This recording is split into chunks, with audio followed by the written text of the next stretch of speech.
स्वागत आपका। चलिए, आपको याद होगा मैंने लास्ट जो है ना आर्टिकल की जो क्लासेस हमने दी थी आपको, वो 15 आर्टिकल तक हमारी बातचीत हो चुकी है। आज हम जो बातचीत करने वाले हैं जिसमें वो आर्टिकल 16 पे होगी। तो अगर आप उसको नहीं देखें उस आर्टिकल को तो जाके जरूर देखिएगा, उसके बाद बाकी के सारे आर्टिकल आपको ठीक से समझ में आएंगे। बात चल रही है हमारी फंडामेंटल राइट पे। फंडामेंटल राइट क्या है, मैं फिर से थोड़ा सा जिक्र कर दूं आपको। ये जो फंडामेंटल राइट है, फंडामेंटल राइट जो है हमारा, ये दरअसल हमें जो बताता है कि ये हमारे जो संविधान का जो आर्टिकल जो 12 से लेकर 35 तक ये आर्टिकल जो है ये मेंशन किया गया है। ये हमारा संविधान का जो पार्ट है ना, पार्ट थर्ड, इसका जो है यहाँ पे ये हिस्सा है। तो आप हमारे इस तरीके से संविधान में 22 आर्टिकल 22 हिस्से हैं, टोटल जो 22 पार्ट है, और उसमें से ये हम थर्ड पार्ट को भी कर रहे हैं। तो इसमें बेसिकली हमें जो है ना, मैंने बार बार आपको कहा हुआ है कि हमें इस आर्टिकल को जरूर पढ़ना चाहिए क्योंकि ये हमारे अधिकार की बातचीत करता है। तो उसी जो है ना वीडियोस में आज हम लोग आर्टिकल 16 की बात कर रहे हैं। आज हम लोग जो बात करेंगे वो आर्टिकल 16 होगी।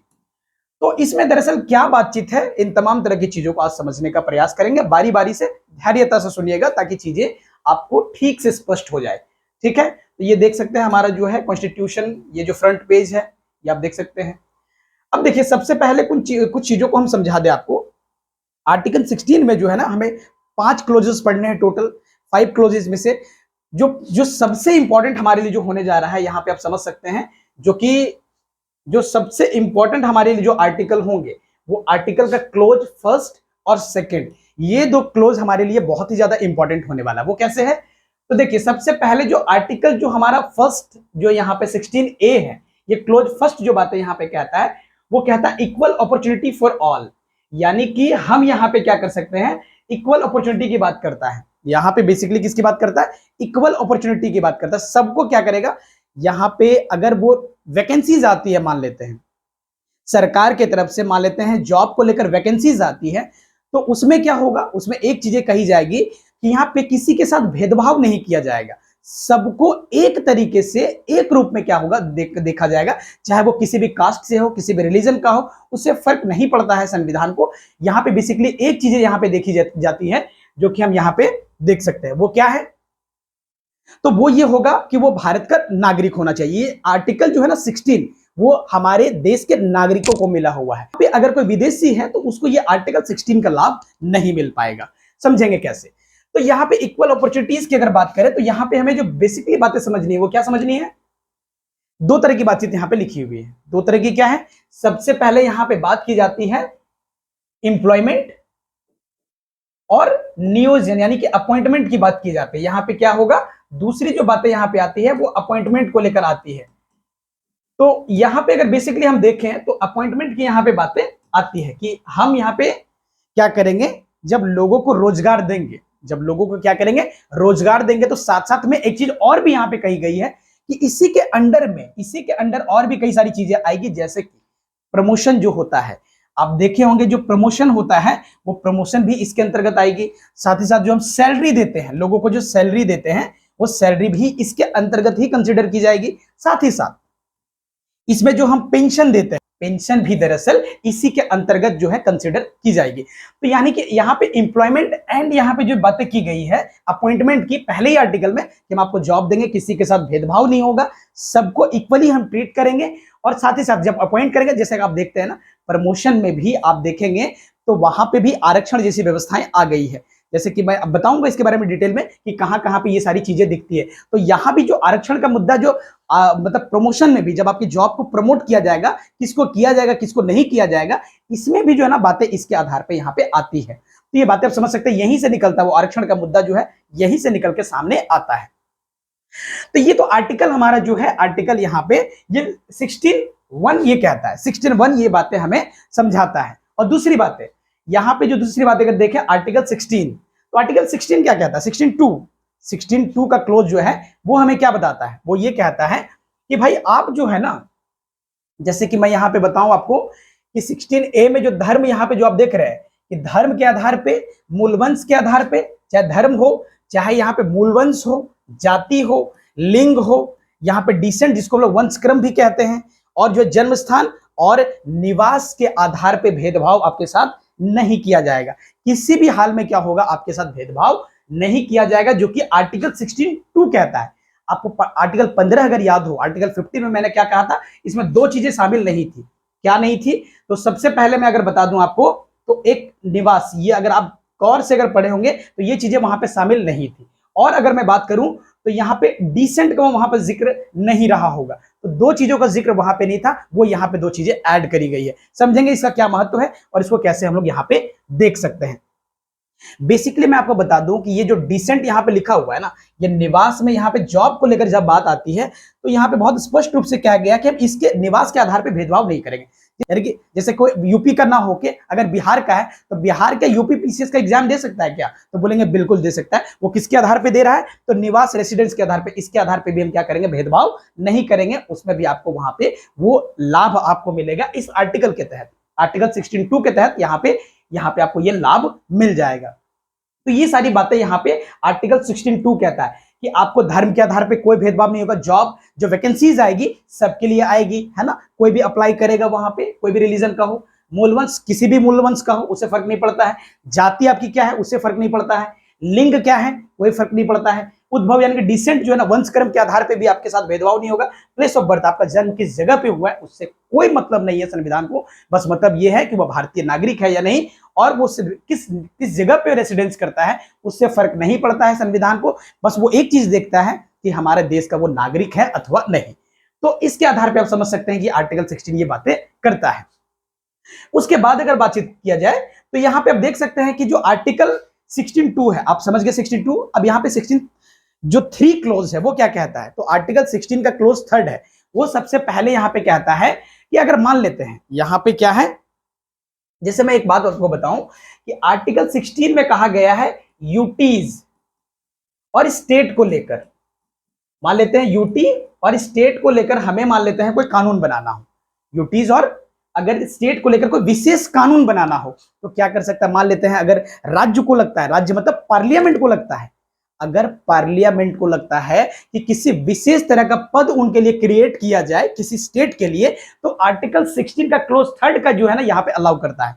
आर्टिकल 16 का 3rd क्लोज जो है यहाँ पे ये अलाउ करता है कि भाई कोई किसी यूटीज के लिए, यूटीज का क्या मतलब होता है? यूनियन टेरिटरी, यानी कि हम बोल सकते हैं कि जहां पे ये केंद्र सरकार का सीधा जो होता है, क्या होता है यहाँ पे कंट्रोल होता है, स्टेट हो गया। इसके लिए विशेष जो है ना वो कानून बना सकती है। जैसा कि हमारे पास एग्जाम्पल में आप देख सकते हैं, ये जो देख रहे हैं ना पब्लिक एम्प्लॉयमेंट एक्ट है, ये जो ना पब्लिक एम्प्लॉयमेंट एक्ट है, ये बनाया गया था 1957 में। पहली बार जो है 1957 में ये बनाया गया था। 1957 एक्ट के तहत इसको बनाया गया था, 5 साल के लिए बनाया गया था, 5 साल के लिए इसे बनाया गया था। और 5 साल में जो है ना ये खत्म नहीं हुआ, फाइनली ये 1974 में खत्म हुआ था। ये कानून जो है 1974 में से खत्म किया गया था। खत्म कर देने के बाद जो है ना यहाँ पे आंध्र प्रदेश जो है, ये उस समय जो ना यहाँ पे देख रहे हैं हिमाचल प्रदेश, मणिपुर और त्रिपुरा, उस समय जो हुआ करता था यूटीज हुआ करता था, यूनियन टेरिटरीज हुआ करता था। 1957 की बात कर रहे हैं, उस समय यूनियन टेरिटरी हुआ करता था, केंद्र शासित प्रदेश हुआ करता था। और जो आंध्र प्रदेश था वह भी जो है कि उस समय जो है एक राज्य के रूप में था। तो यहाँ पे 3 जो है यहाँ पे यूटीज और एक जो स्टेट को यहाँ पे स्पेशल जो है ना यहाँ एम्प्लॉयमेंट एक्ट बना हुआ था इन लोगों के लिए, इसके लिए विशेष पद क्रिएट किया जाए, इनके लिए क्या हो जाए? विशेष पद क्रिएट किया जाए, मतलब खास इनको जो है ना अधिकार दिया जाए जॉब को लेकर। तो ये ऐसा पार्लियामेंट कर सकती है, थोड़ा सा भेदभाव कर सकती है। ये दरअसल हुआ क्या आप समझ सकते हैं, ये एक प्रकार से जो यहाँ पे जो आर्टिकल 16(2) कहता है भेदभाव नहीं करेंगे, लेकिन 63 कहता है कि किसी विशेष स्थान पे किसी विशेष राज्य में हम ऐसा कर सकते हैं। तो हम ये मान सकते हैं कि ये इसका क्या है? तो अपवाद है। ये इसका क्या माना जाएगा? ये इसका अपवाद है। तो यहाँ पे ये बातें स्पष्ट करता है कि भाई हम ये केवल पार्लियामेंट कर सकता है। ध्यान रखिएगा यहाँ पे ये सारे जो कानून जो बदलाव है, ये बदलाव केवल पार्लियामेंट कर सकता है। राज्य का स्टेट लेजिस्लेचर जो होगा वो उसको नहीं कर पाएगा। राज्य विधानमंडल यहाँ पे इसमें कोई बदलाव नहीं कर सकता है संविधान में। ये केवल और केवल अधिकार है किसके पास? तो केंद्र सरकार के पास ये उनके अधिकार है, वही ये इसको बदल सकते हैं। साथ ही साथ कहता है कि स्टेट लेजिस्लेचर के पास इसके पास पावर नहीं होता है। और ये आंध्र प्रदेश, यहाँ पे जो हिमाचल प्रदेश हुआ, मणिपुर हुआ, त्रिपुरा हुआ, और यहाँ पे उस समय विशेष दर्जा दिया गया था, बाद में इसको खत्म कर दिया गया 1974 में। लेकिन कंटिन्यू किया गया केवल आंध्र प्रदेश को, कंटिन्यू केवल आंध्र प्रदेश को किया गया। और इसमें जो है एक अमेंडमेंट जोड़ा गया, इसको खत्म कर दिया गया उस समय 1974 में। ये कानून खत्म हो गया, ये वाला एम्प्लॉयमेंट जो यहाँ पे स्पेशल पद क्रिएट किया गया था इन सारे यूटीज और स्टेट में, वो पद को खत्म करके जो है ना 1974 में ये कानून रद्द हो गया। उसके बाद एक आंध्र प्रदेश के लिए विशेष जो है ना आर्टिकल जोड़ दिया गया, 32वां अमेंडमेंट हुआ। उसके बाद 32 जो है अमेंडमेंट हुआ, संविधान का 32वें नंबर का संशोधन हुआ, सुधार हुआ उसमें। और सुधार होने के बाद एक आर्टिकल जोड़ा गया, जब भी कोई सुधार करना हो और कोई चीजें जोड़ना हो तो यहाँ पे ए बी सी डी के क्लोज के रूप में क्या करते हैं, उसको जोड़ने का प्रयास करते हैं। अब ये 371D जोड़ दिया गया और इसमें आंध्र प्रदेश के लिए विशेष पद को लेकर यहाँ पे जो बातें हुई यहाँ पे मेंशन कर दी गई।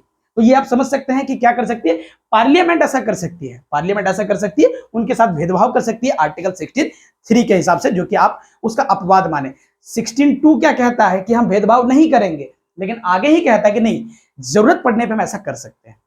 जब लगे राज्य कमजोर है, राज्य की स्थितियां ठीक नहीं है, यूटीज की स्थितियां ठीक नहीं है, तो उसको ठीक करने के लिए हम ऐसा कर सकते हैं। और कई बार ऐसा ट्राइबल लोगों के लिए भी किया जाता है, जो दलित किस्म के लोग होते हैं उनके लिए भी कई बार ऐसी ये चीजें की जाती है। तो आप समझ सकते हैं ये केवल पार्लियामेंट के पास अधिकार है ऐसा करने को लेकर। अब आगे यहाँ पे कहता है कि आर्टिकल 16(4) क्या कहता है। आर्टिकल 16(4) कहता है कि यहाँ पे स्टेट बैकवर्ड क्लासेस, इसका मतलब सबसे पहले मैं आपको बता दूं एक चीज को लेकर 1992 में यहाँ पे इंदिरा सहानी का एक मामला हुआ था, बहुत डिटेल में आप समझेंगे रिजर्वेशन को लेकर जब बात आएगी ना, तो एक चीजों का जिक्र होगा 1992 में, जो कि इंदिरा सहानी का मामला है। इसको समझेंगे बहुत डिटेल में। इंदिरा सहानी का मामला क्या था अभी समझेंगे। देखिए आपको मैं बता दूं कि जब आर्टिकल मतलब 16(4) की बात जब की जाती है तो एक बात स्पष्ट रूप से हमारे बीच निकल के आती है कि यहाँ पे जो बैकवर्ड क्लास के लोग हैं, बैकवर्ड क्लास मतलब जो ओबीसी कैटेगरी में जो आते हैं, उनके लिए कहा गया है कि अगर जरूरत पड़ने पे आप क्या करोगे, पार्लियामेंट के पास यह अधिकार होगा कि वो बैकवर्ड क्लासेस लोगों के लिए वो आरक्षण जैसी व्यवस्थाएं कर सकता है, कुछ रिजर्वेशन उसे दे सकता है। और ये बातें वहां पे लिखी गई है, कहां पे, आर्टिकल 16 के क्लोज 4 में ये बातें लिखी गई है। और यहीं से विवाद उठता है यहाँ पे ओबीसी को लेकर, जो ये क्रिएट हुआ जो मामला आरक्षण को लेकर, यहीं से बातें निकल के सामने आई। और आपको पता होगा मंडल कमीशन को लेकर जब ये विवाद हुआ, काफी जो है ना उस समय प्रोटेस्ट और सारी चीजें हुई, राइट्स हुआ, कई सारी चीजें हुई, उस समय दंगे हुए कई, लेकिन फाइनली जो है मंडल कमीशन का जो है जो फाइनली जो रिपोर्ट आया उसमें यह बताया गया कि भाई इसमें जो है ना ओबीसी वाले को आरक्षण मिलना चाहिए। और ओबीसी को फाइनली जो है ना आरक्षण के लिए वो तय हो गई बातचीत। और तो यहां पे जो ना सुप्रीम कोर्ट का एक राय आया, सुप्रीम कोर्ट के लेकर वहां पे पिटीशन जाने लग गया कि भाई ओबीसी में जो लोग हैं वो अलग अलग कैटेगरी के लोग हैं, भाई कुछ लोग बहुत रिच भी हैं ओबीसी में, तो यहाँ पे कैसे आपने जो रिजर्वेशन उनको जो है दिया है, उस समय 27% की बात कर रहे हैं, 27% रिजर्वेशन की बात की गई, किसको लेकर, तो यहाँ पे ओबीसी को लेकर। तो यहाँ पे ये काफी ज्यादा विवाद हुआ, काफी सारे लोग हंगामा किए। उसके बाद सुप्रीम कोर्ट का विचार आया, उन्होंने बताया कि बैकवर्ड क्लासेस को रिजर्वेशन देना एकदम करेक्ट है, गलत नहीं है। यहां पे इन्हें क्या है, रिजर्वेशन दिया जा सकता है, इसमें कोई दिक्कत नहीं है, किसी भी प्रकार की कोई आपत्ति इसमें बिल्कुल भी नहीं है, यहां पे दी जा सकती है इसे। और हमें ये एक्सेप्ट करना पड़ेगा, हमें एक्सेप्ट करना चाहिए, इसमें कोई हमें आपत्ति नहीं है। सुप्रीम कोर्ट ने ये बातें मानी, उन्होंने कहा कि रिजर्वेशन हम अप्लाई करेंगे, लेकिन एक कंडीशन लगा दिया। एक कंडीशन क्या लगाया, उन्होंने कहा कि भाई इसमें जो है ना एक लेयर आ जाएगा जिसको बोलेंगे क्रीमी लेयर। ये व्यवस्था पहली बार 1992 में वो जो मामला हुआ ओबीसी को जब रिजर्वेशन को लेकर जब बातचीत हुई, उसके बाद यहां पे मामला आया क्रीमी लेयर का। यहीं पे पहली बार डिजाइन हुआ क्रीमी लेयर सिस्टम। और क्रीमी लेयर सिस्टम आने के बाद कहा गया उसमें 2 लेयर बन गए। मैं इसमें सेपरेट वीडियो बनाऊंगा, क्रीमी लेयर को लेकर क्या जो है ना विवादित थी और किस तरह की बातचीत थी, उसमें सारी चीजों को लेकर बात करेंगे। उसमें 2 लेयर आया, एक क्रीमी लेयर और दूसरे को बोलते हैं non creamy layer. Non creamy layer जो है ना, जो ऐसे व्यक्ति होंगे जो क्रीमी लेयर, यानी 8 लाख का कंसेप्ट आया कि 8 लाख से ज्यादा इनकम है किसी की, तो वो जो है उसमें क्रीमी लेयर में आ जाएगा, उसको आरक्षण नहीं मिलेगा। अगर 8 लाख से नीचे है तो उसे जो है ना आरक्षण मिल जाएगा, यानी एनुअली इनकम की बात की गई, तो उसमें समझाएंगे आपको बहुत डिटेल में। तो बेसिकली ये बातें रखी गई, यदि उसका जो है ना इनकम है, उसका इनकम कितना है, उस फैमिली का इनकम अगर 8 लाख के मतलब आसपास है या 8 लाख प्लस है, तो उसको जो है ना उसको लाभ नहीं मिलेगा रिजर्वेशन का। और अगर 8 लाख से कम है इनकम उनकी एनुअली, तो उसको आरक्षण दिया जाएगा, ओबीसी के तहत वो आएगा, नॉन क्रीमी लेयर का वो को कंसिडर किया जाएगा वो व्यक्ति जो होगा। तो इस तरीके से यहाँ पे क्रीमी लेयर का सिस्टम पहली बार इंट्रोड्यूस हुआ 1992 में, जब सुप्रीम कोर्ट ने यहाँ पे क्या किया, जजमेंट पास किया। और इसी मामले को हम लोग कहते हैं, इसी मामले को हम लोग जो जानते हैं वो हम लोग इसको कहते हैं इंदिरा साहनी का मामला। और यही जो है आज के डेट में क्या हो गया है, अब स्टेबल हो गया है और इसमें टोटल आरक्षण की व्यवस्था 50% कर दी गई। कितनी कर दी गई? 50% आज के डेट में। इसके बाद कोई भी उससे ज्यादा आरक्षण नहीं दे सकता है। कई बार स्टेट प्रयास करते हैं देने का, लेकिन सुप्रीम कोर्ट इस पर नजर रखती है। कई सारे मामले हुए हैं, लेकिन फिर भी मैं कहूंगा आपको कि 50% का कंसेप्ट जो पहली बार डेवलप हुआ कि जो है ना 27% मिलेंगे किनको, तो यहां पे ओबीसी को मिलेंगे 27.5% और 22.5% जो मिलेगा किसको मिलेगा, एससी और एसटी को मिलेगा। और यहां से ये इंट्रोड्यूस हो गया। 50% का लिमिटेशन जो है आरक्षण में देने की व्यवस्थाएं यहीं से इंट्रोड्यूस हुई। तो यहां पे एक चीज और भी एक्सेप्ट किया गया, कास्ट आधारित भी क्या होगा, लोगों को आरक्षण दिया जाएगा। कास्ट आधारित आरक्षण देने का क्या मतलब हुआ? इसका मतलब यह हुआ कि हिंदू धर्म में भी कई सारी जातियां हैं, और कई सारी जब जातियां हैं तो जातियों में कई सारी जातियों के आधार पे क्या है, अलग अलग लोग पाए जाते हैं। कुछ लोग रिच हैं, कुछ लोग पुअर हैं। आप देखेंगे हिंदुज्म में कई सारी जातियां हैं, उसमें अलग अलग लेयर बने हुए हैं। तो हमें जो निचले तबके के जो लोग हैं उन्हें फाइंड आउट करके क्या करना है, रिजर्वेशन का लाभ देना है। किसके आधार पे? तो आर्टिकल 64 के आधार पे। और इसीलिए रिजर्वेशन का बात यहां पे आता है और यही वो परमिशन देता है, यही वो आर्टिकल 64 है, यही सुझाव देता है कि भाई आप आरक्षण दोगे। और ये अधिकार किसको देता है? पार्लियामेंट को मिलता है। ये अधिकार किसको मिलता है? पार्लियामेंट ऐसा कानून बना के कर सकती है। और फाइनली जो जजमेंट चल रहा है 1992 का इंदिरा साहनी का मामला, उसी में रिजर्वेशन फिक्स हो गया, लेयर बन गया, क्रीमी लेयर और नॉन क्रीमी लेयर जैसी चीजें यहां पे इंट्रोड्यूस हो गई हमारे सामने। तो ये बातें आप समझ सकते हैं कि इस तरीके से हमारे यहाँ पे रिजर्वेशन जैसी व्यवस्थाएं यहाँ पे आगे बाहर आई है। अब देखिए आर्टिकल 64 में एक बातें कही जाती है कि भाई बहुत सारे लोग मानते हैं कि हम क्यों देते हैं आरक्षण, क्यों देते हैं आरक्षण पे एक सेपरेट वीडियो हमारी होगी जिसमें बहुत डिटेल में बातचीत करेंगे। आज मैं बेसिक बेसिक बातें आपको बता रहा हूं जो आर्टिकल 16 में लिखी हुई है। सोशल जस्टिस, यानी कि हम चाहते हैं समाज में जो लोग पिछड़े हुए, ये हम आरक्षण क्यों दे रहे हैं? संविधान जो निर्माता थे उन्होंने आरक्षण जैसी व्यवस्थाएं क्यों करी होगी? इसके पीछे क्या लॉजिक है? इसके पीछे का लॉजिक माना जाता है कि जो लोग समाज के मुख्य धारा में नहीं है, यानी कि पिछड़े हुए लोग हैं, जो लोग पिछड़े हुए हैं उनके लिए हमें क्या करना है, आरक्षण दे के हम उसको जो है जो नीचे जो इंसान जो है नीचे आ गया है, नीचे तबके के लोग हैं, उन्हें हम मुख्य धारा में लाके एक साथ लोगों को लेके चल सके। इसीलिए जो है ना यहाँ पे ये इंट्रोड्यूस किया गया आर्टिकल 16(4) में ये बातें कही गई। तो जो मुख्य धारा में नहीं है उससे हमें क्या करना है, मुख्य धारा में लाने का प्रयास यहाँ पे करना है। तो बेसिकली क्या है, यहाँ पे इसको मुख्य धारा में लाके हमें क्या करना है, उसके साथ जस्टिस देना है। इसको देखिए हमारे आर्टिकल 62 क्या कहता है, किसी के साथ भेदभाव नहीं करेंगे और जॉब सबके लिए देंगे। लेकिन यहाँ पे फिर वही आ गया बातें कि नहीं हम देंगे, लेकिन वो वैसे व्यक्तियों को दिया जाएगा जो जो जरूरतमंद हो, जो काफी हद तक जो है ना बैकवर्ड के रूप में वो अपने जिंदगी को जो है ना ठीक तरीके से जीवन यापन नहीं कर पा रहे, और वैसे व्यक्तियों को देने की हमें आवश्यकता है जो कि मुख्य धारा से वापस से जोड़ा जा सके। इसलिए हम उसको क्या करते हैं, देते हैं। तो यहाँ पे डिस्क्रिमिनेशन तो कर ही रहे हैं, भेदभाव तो कर रहे हैं, लेकिन ये सकारात्मक भेदभाव। तो पॉजिटिव डिस्क्रिमिनेशन यहाँ पे संविधान हमारा कर सकता है। तो ऐसी बातें ये आर्टिकल 64 में ये बातें स्पष्ट रूप से कही गई है। तो बेसिकली ये दरअसल गलत नहीं है, अगर आप पता नहीं आपकी क्या राय है, लेकिन बेसिकली क्या है, अगर देखा जाए तो समाज को मुख्य धारा में लाने के लिए जो लोग पिछड़ गए हैं उनको मुख्य धारा में लाने के लिए जरूरी पड़ता है। तो इसीलिए संविधान के निर्माता ने ऐसी बातें कही भी है। अगर बात की जाए तो ऐसे दुनिया के कई सारे थिंकर जो है इन पे जो है ना अपनी राय रखते हैं। जैसे अगर बात की जाए तो वेस्टर्न जो लोग है, वेस्टर्न थिंकर है, जैसे कि इनमें प्लेटो का नाम आता है। प्लेटो जो कि एक महान जो है वो चिंतक है, उनकी राय है कि न्याय आत्मा का गुण होता है, न्याय आत्मा का गुण होता है। तो बेसिकली हमें न्याय चाहिए, ये जरूरी चीजें हैं, और जरूरी चीजें हैं तो बेसिकली आपको क्या है, रिजर्वेशन जैसी व्यवस्था करके कोई मतलब दिक्कत नहीं है, क्योंकि जो लोग पिछड़ गए हैं समाज में उनको मुख्य धारा में लाना जरूरी है। इसीलिए तो यहाँ पे ये बातें देख सकते हैं। यहाँ पे एक नाम आता है जॉन रॉल्स की, तो यहाँ पे स्पेलिंग में बता दूं, ये जॉन रॉल्स है,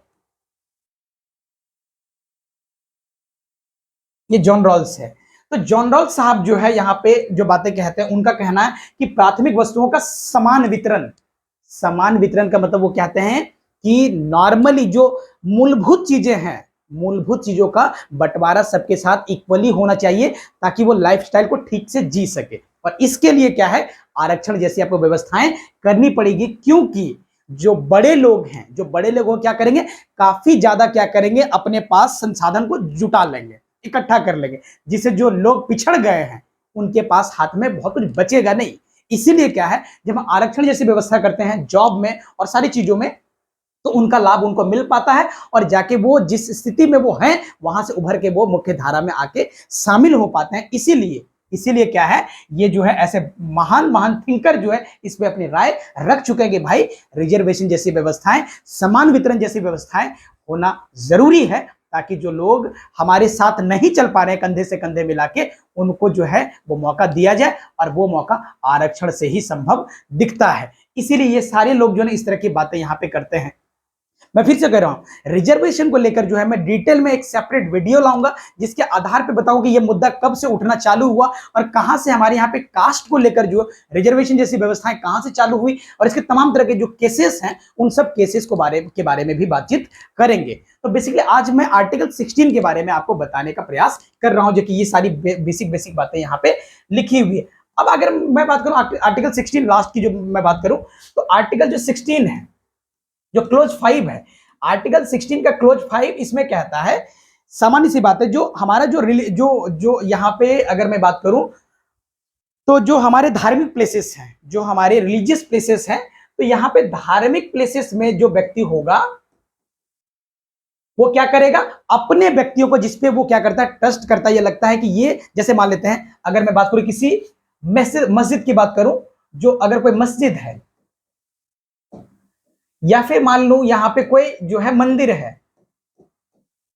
तो ऐसे जगह पे क्या कर सकता है ये इंसान जो है, ये जो जिस रिलीजन को मानने वाला है, अगर इस्लाम को मानने वाला है, या फिर अगर जो है वो किसी हिंदुज्म धर्म को वो मानने वाला है, या क्रिश्चियन हो, ईसाई धर्म को मानने वाला हो, तो वो क्या कर सकता है, इस जगह पे अपने जो व्यक्ति को जो जानकार उनको लगता है उसके आधार पे उसको अपॉइंट कर सकता है। ये बातें यहाँ पे आर्टिकल जो 16 का 5 ये बातें कहता है। बेसिकली इस आर्टिकल में हमें क्या समझना है, आर्टिकल जो ध्यान रखना है हमें, आर्टिकल 16 का क्लोज 1, आर्टिकल 16 जो क्लोज 2 और 3 और 4, बेसिकली इन 4 पे आपको क्या करना चाहिए, ध्यान रखना चाहिए, जो कि बहुत ही इंपॉर्टेंट होता है हम सब भारतीयों के लिए, क्योंकि इसमें आरक्षण जैसी व्यवस्थाएं बाहर निकल के आती है, जो कि अपने आप में एक बहुत बड़ी बात है। क्योंकि हम चाहते हैं, क्योंकि कई सारे लोग इसका विरोध भी करते हैं कि आरक्षण जैसी व्यवस्थाएं नहीं होनी चाहिए, लेकिन अगर गौर से देखा जाए तो उनकी स्थितियों को जरा गौर से देखिए, जिस जगह पे वो है, मान लेते आरक्षण और देते क्यों है, मान लेते जो व्यक्ति ऑलरेडी यहां पे खड़ा है,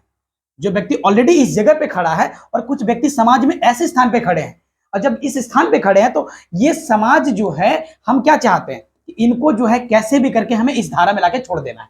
जब इस धारा में ले जाके हम छोड़ दिए तो क्या होगा, यहां पे जब ये पहुंच जाएंगे तो हम आरक्षण जैसी व्यवस्था खत्म कर देंगे। जब वो बराबरी के स्तर पे आ जाएंगे तो फिर आरक्षण ही खत्म हो जाएगा। तो हमारा मेन टारगेट क्या है, हमारे संविधान का मेन टारगेट क्या है, वो कहते हैं कि भाई जो यहाँ पे जो लोग हैं ना, इस जगह पे जो खड़े हैं, और कुछ लोग इस जगह पे हैं, कुछ इस जगह पे हैं, कुछ यहाँ पे खड़े हैं, तो हमें क्या करना है, उनको कुछ राहत देके, कुछ यहाँ पे रिजर्वेशन जैसी व्यवस्थाओं को करके हम क्या करें, उसको मुख्य धारा में शामिल करें, ताकि वो भी अपने जिंदगी को, उस जीवन को ठीक से यापन कर सके, बिता सके। यही आर्टिकल 16 का कुछ क्लोज हमें समझाने का प्रयास करता है। तो उम्मीद करते हैं आज के वीडियो में ये बात आपको स्पष्ट रूप से समझ आई होगी। Thank you so much.